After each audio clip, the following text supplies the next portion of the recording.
ain't it? Yeah, front one's the doe.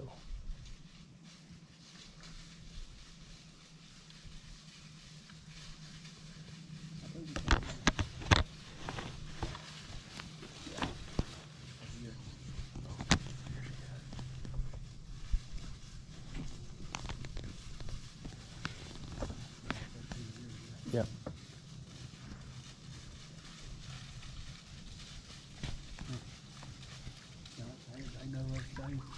Oh yeah, absolutely. We're on the water, they're not worried about us.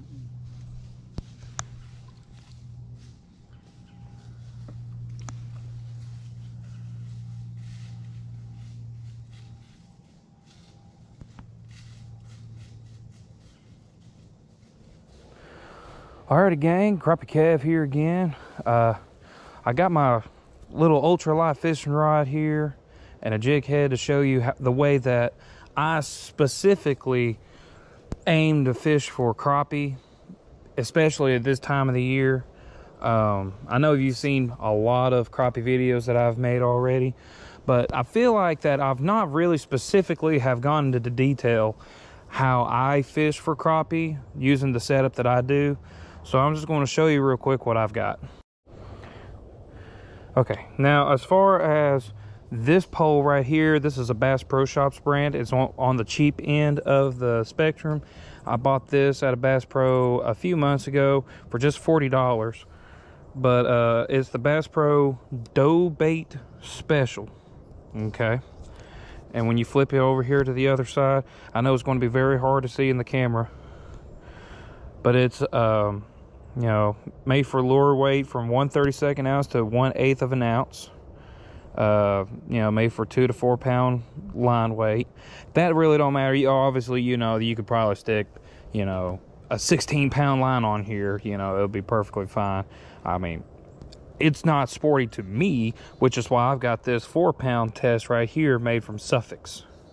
It's a clear viz from Suffolk, and I'll show you the spool, specific brand of the spool, I'm sorry, here in just a minute. But anyway, the action is ultra light. Okay. K21, I don't know what that means, but I'm sure there's a simple meaning to it, and I'm just too stupid to know. But anyway, I really like how limber it is.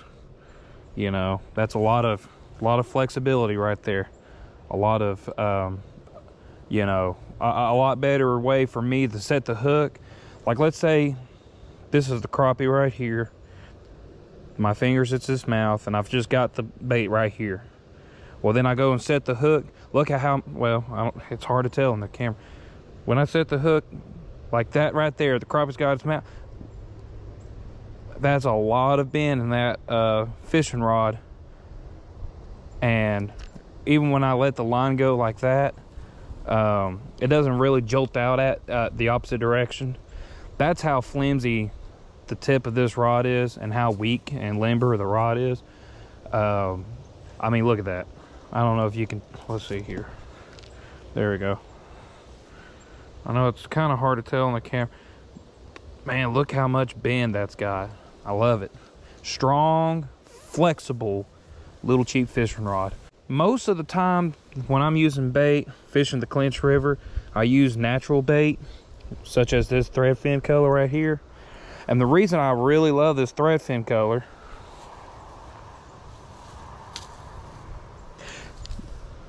you okay? Are you okay? You want to get in the camera too, buddy? All right. So the reason that I've got the thread fin as my primary bait for most of the fishing that I do is because of how it has these little sparkles in the end that Bobby Garland made. It is very, very catchy to the eye. And I think that's why crappie really likes to go after this bait a lot, because of how catchy it is to the eye. But to entice it more, the give that the Bobby Garland's tail's got right here, I mean, just barely, look how that tail is moving. and the only thing I'm doing is standing still. I got my natural body shakes, okay? My natural body shakes makes that tail move on its own about an inch apart from here to there. That is deadly when it comes to fishing for crappie. Now, this is not going to be specifically what I use all the time for, you know, my jig setup, but this is a 1/16 ounce Eagle Claw, and you can see how they've dyed the eyes red with a little black in the middle for the pupil. So this is a 1/16 ounce, and one thing that I have learned especially is two things.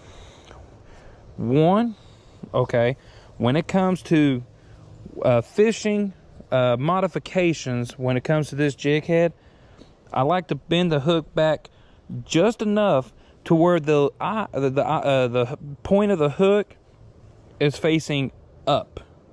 It's facing over the loop right here.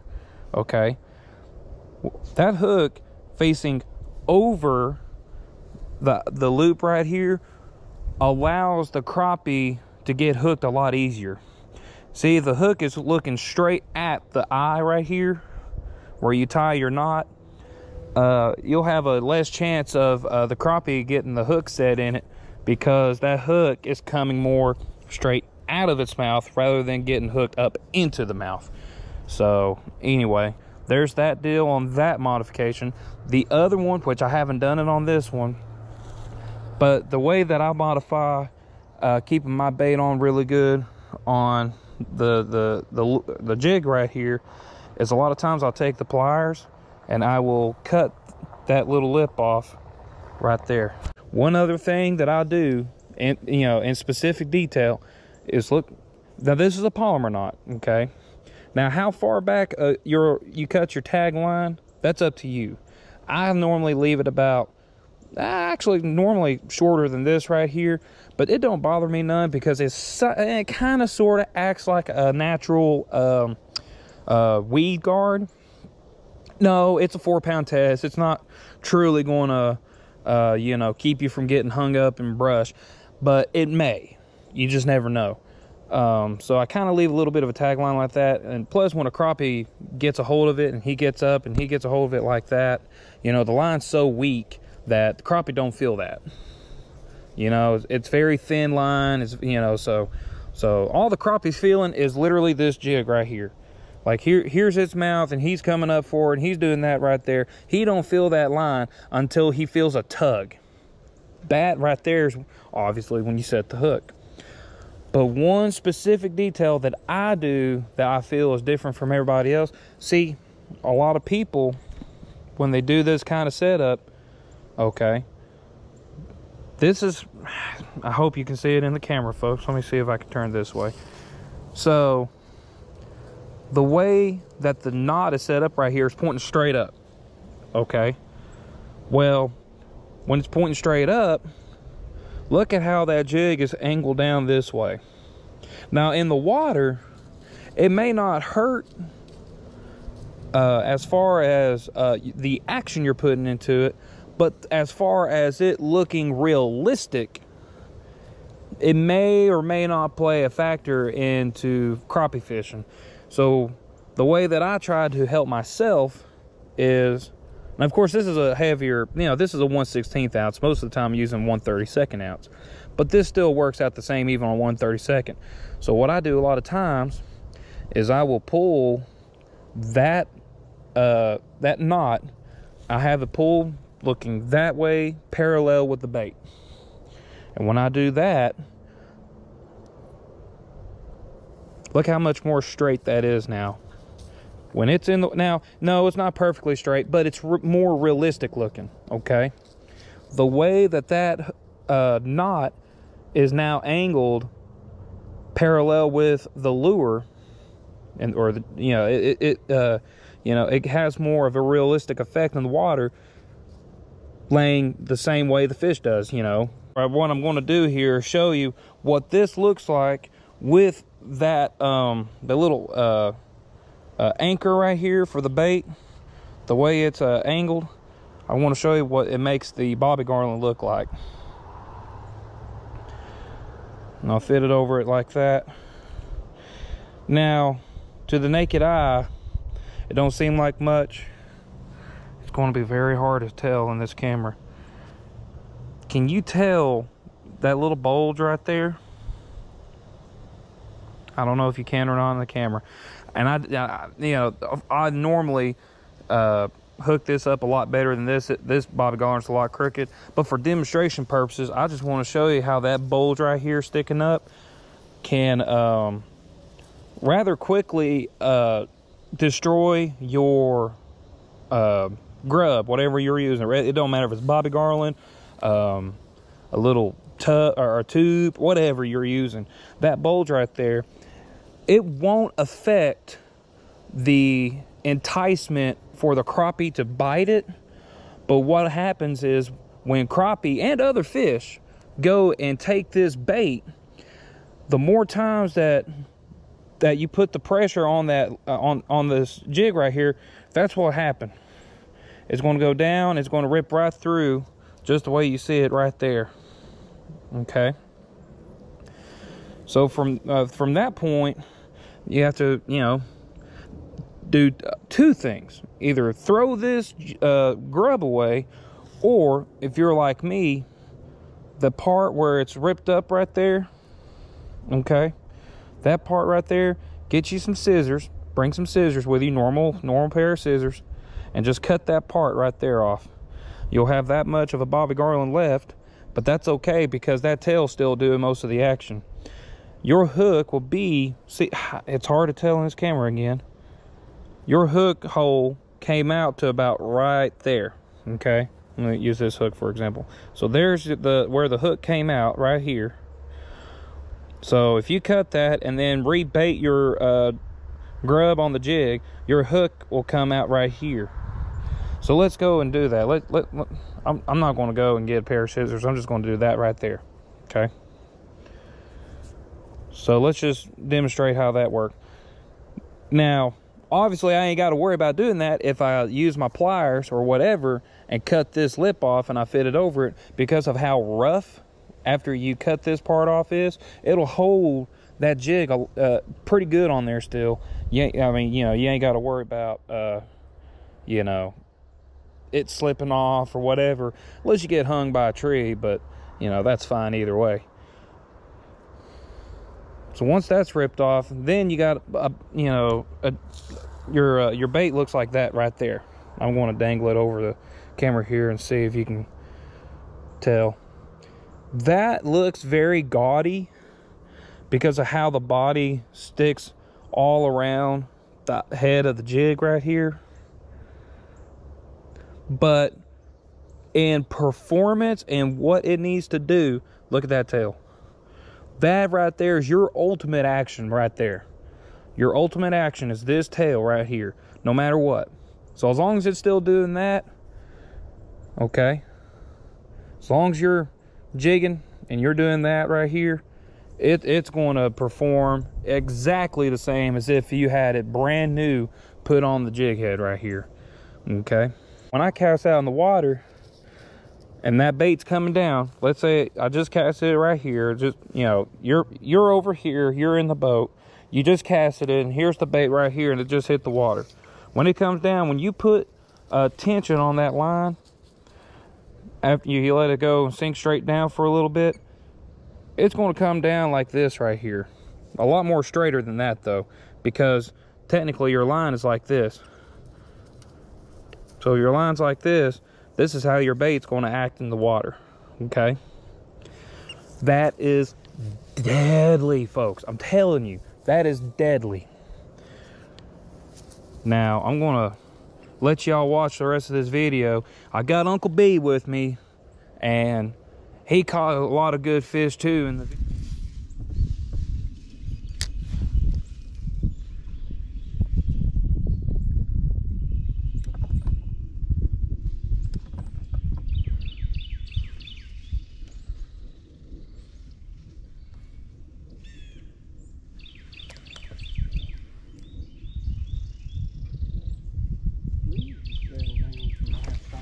Yep. Good one too, Brent. Oh yeah.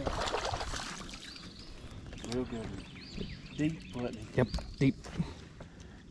I never once reeled it in either, Brent. Really?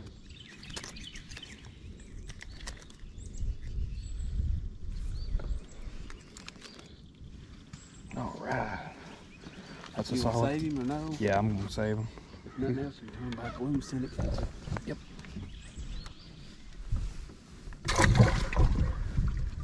Good job.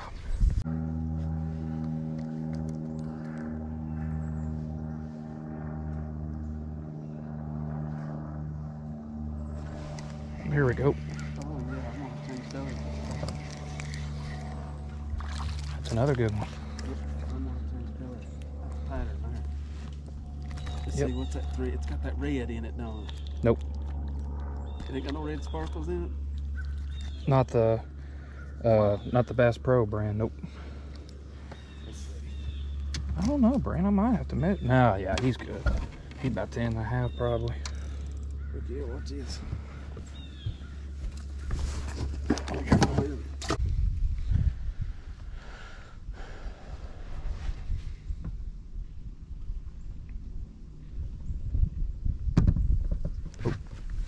There we go. That's a good one, Brent. I was just letting him sit there with it. I got it, I believe. All right. All right, Brent. Uncle B with a crappie. But don't get out from here. Ow. You got him? Yeah, I got him. All right. You were just letting him hang out. Yeah, I was almost looking at that text message and felt the thump. It's a pretty good one, ain't it? That's a solid 11.5 probably. Oh, There went. Bobby Garland. I saw that. That's funny. Crappie number 3. There we go. I got one too. Golly. Doubled up. Yeah. Doubled up right there, didn't it? That one of yours might not keep on it. No, Latin's a good one there, though, isn't Yep. Well, shucks. it?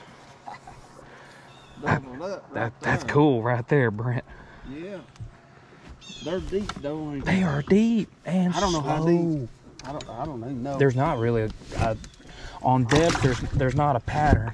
No, they're what am I trying to say? They're just congregated around the brush however they want to be. Yep, just about no ends, if or buts about it. That's one right there. That's good. That's better fish. Whatever it is. Oh yeah. Stay on there. Stay on there.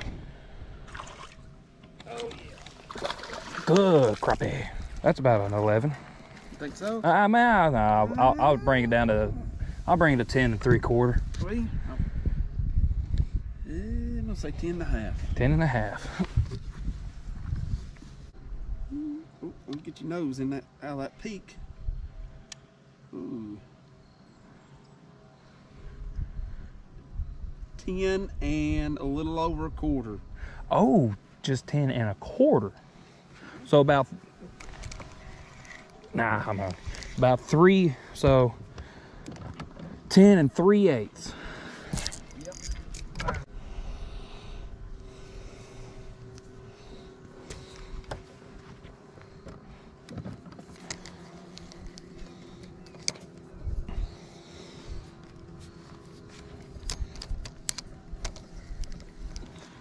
Yeah, something about the way that mayfly shimmers, that cross between monkey milk and that dark orange, that little pumpkin orange on them. Golly, that's deadly. High brush.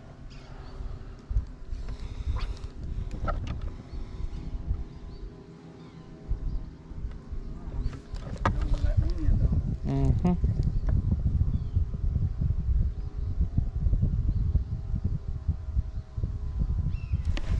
There we go. Nope. You're not a black nose, but that's okay. You keep one. Yep. Well, he's deep out here, ain't it, ain't he? He's out here deep, wasn't he? Yeah. He was about right underneath the boat.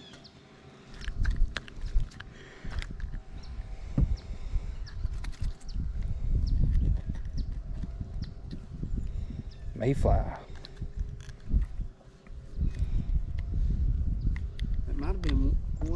trout was way out here deep.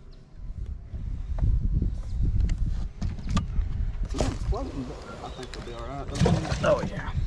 Oh, sorry, Brent. Let me get you straight. That's cool. First cast with mayfly.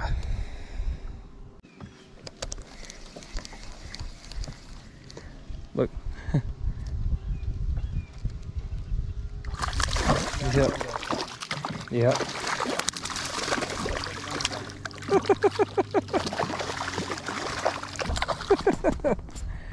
You caught him right at the bank, didn't you? No, right, yeah, right here. What deep was he? No, he was just 6 inches below the surface right there. I bet you I caught that on camera too. Come on, get off. I don't want to pull you up here. You hooked, ain't you? Yep, you hooked. Oh, there you go. Stinking skipjack. Alrighty.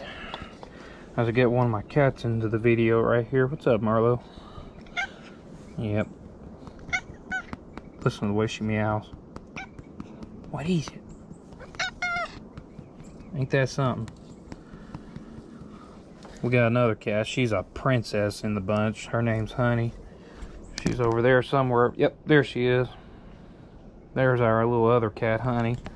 And there's our crappie bandit. Bandit. Hey, buddy. Yep, that's Bandit Boy. He's our buddy. Anyway, so to conclude this video, I'm going to show you the 4-pound test that I use for crappie fishing. This right here is the Suffix Low-Vis Advance green line that I've got here. It's 4-pound test, 330 yards on the spool. You see all the specifics, and 15 times of the precision winding, mag, EXT, HPE, blah blah blah, or hyper copolymer, whatever. Anyway, so this is what I use for crappie fishing and bluegill fishing, and I'm gonna go for some yellow perch here too in a little bit. But anyway, so there's that. As far as the heavy duty pole that I use a lot of times to fish for bass when I'm using that live bait like the shad that I showed y'all in a couple videos before, this is also Suffix. This is just the the regular elite brand of Suffix, whatever. 8-pound test, okay. Also low vis green, also 330 pounds of line on the spool. But anyway, this stuff right here I like to use because of its performance as well.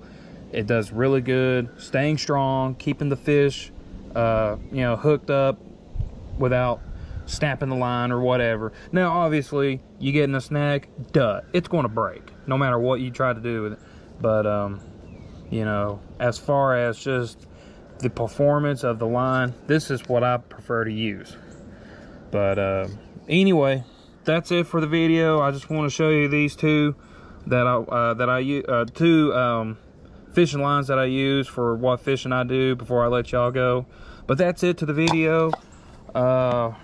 You can just watch my cracked out dog Bandit right there just going crazy.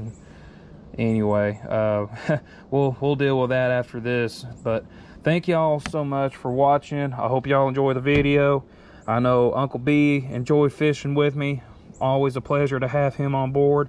Got other friends that have been wanting to go fishing, but they've been working a lot, so hopefully they'll have some free time and be able to join me here eventually. Either way, we're gonna get on to the next day, get on to the next fishing trip, and we will see you all later on. Thank y'all so much for watching. God bless, and have yourself a great day.